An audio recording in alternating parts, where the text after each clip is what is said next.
Hello सगळ्यांना, आज आपण बनवणार आहोत सांबर। त्यासाठी मी तुरीची डाळ आणि टोमॅटो कुकरमध्ये आधीच शिजवून घेतलेला आहे। तुम्हाला जेवढी क्वांटिटी करायची त्यानुसार तुम्ही तुरीची डाळ आणि टोमॅटो घाला। त्यानंतर आपल्याला लागणार आहे बटाटे, कांदे, कोथिंबीर, कढीपत्ता आणि मी चिंच पाण्यात भिजवून ठेवलेली आहे आधीच। आणि 10 रुपयाला हा सांबर मसाला सुहाना किंवा एव्हरेस्ट कोणताही तुम्ही वापरू शकता। त्यानंतर मी असं एक पातेला घेतलेला आहे, त्यामध्ये मी आता तेल घालून घेणार आहे। तेलाला चांगलं गरम होऊ द्यायचं आहे। त्यानंतर यामध्ये जिरे मोहरी टाकून घ्यायचं आहे। तडतडवून जोपर्यंत जिरे मोहरी तडतडत नाही तोपर्यंत तुम्हाला भाज्या टाकायचे नाही। त्यानंतर मी त्यामध्ये अद्रक लसूणची पेस्ट घातलेली आहे। त्यानंतर हे सर्व भाज्या मी त्यामध्ये घालून घेत आहे। मी स्वतःच व्हिडिओ करत होते म्हणून मी हळूहळू व्हिडिओ बनवत होते। या प्रकारे मी सगळे भाज्या त्यामध्ये घातलेल्या आहेत आणि चांगले वाफून घेत आहे तेलामध्ये। त्यानंतर डाळ आणि टोमॅटोला चांगलं एकत्र एकजीव करून घ्यायचं आहे आपल्याला, जेणेकरून डाळ घट्ट नाही होणार। एकजीव केल्यानंतर सांबारची कन्सिस्टन्सी खूप चांगली लागेल।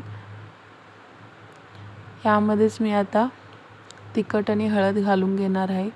तुम्हाला ज्याप्रमाणे पाहिजे त्याप्रमाणे चवीनुसार तुम्ही तिखट घालू शकता। मी आमच्या घरात मीडियम खातात म्हणून मीडियम लाल मिर्च टाकलेली आहे। आता हे आपल्याला फोडणीमध्ये टाकायचं आहे। अशा पद्धतीने टाकून चांगलं परतून घ्यायचं, त्याला एकजीव करून घ्यायचं आहे। आणि त्यानंतर ह्यामध्ये आपल्याला जशी कन्सिस्टन्सी पाहिजे तशी पाणी घालायचं। मी त्याच भांड्यामध्ये पाणी घातलेलं आहे, कारण मध्ये डाळ उरलेली होती।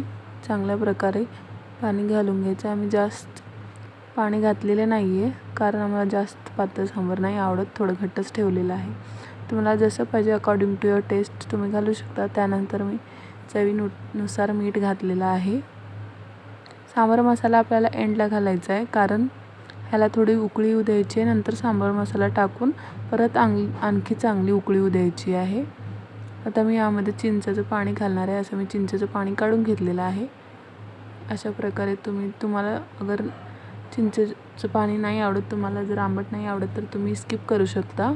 आमच्या घरी आंबट प्रमाण खात होतो आम्ही, त्यामुळे मी घातलेलं आहे। अशा प्रकारे थोडी कोथिंबीर घातलेली आहे आणि याला चांगलं उकळी येता हळूहळू चांगली उकळी येऊ द्यायची आहे 2-3दा।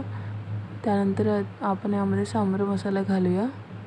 अशा प्रकारे शिजलेला आहे आता माझं सांबार। आता यामध्ये 10 रुपयाचा जो सांबार मसाल्याचा पॉकेट येतो ना, तो मी पूर्ण घातलेला आहे, कारण हा सांबार मसाला छोटाच असतो, जास्त मोठा नाही असतो।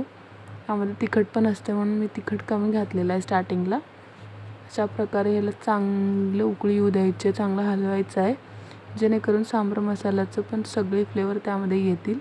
आणि त्यानंतर थोडं गूळ घातलेलं आहे मी, कारण आंबट गोड सगळं बॅलन्स व्हायला पाहिजे। अशा पद्धतीने सगळी सांबार रेडी झालेलं आहे आता माझं, तुम्ही बघू शकता। हे बघा, अशा पद्धतीने किती टेस्टी सांबार झालेला आहे। व्हिडिओ आवडला तर लाईक शेअर सबस्क्राईब जरूर करा। Thank you for watching.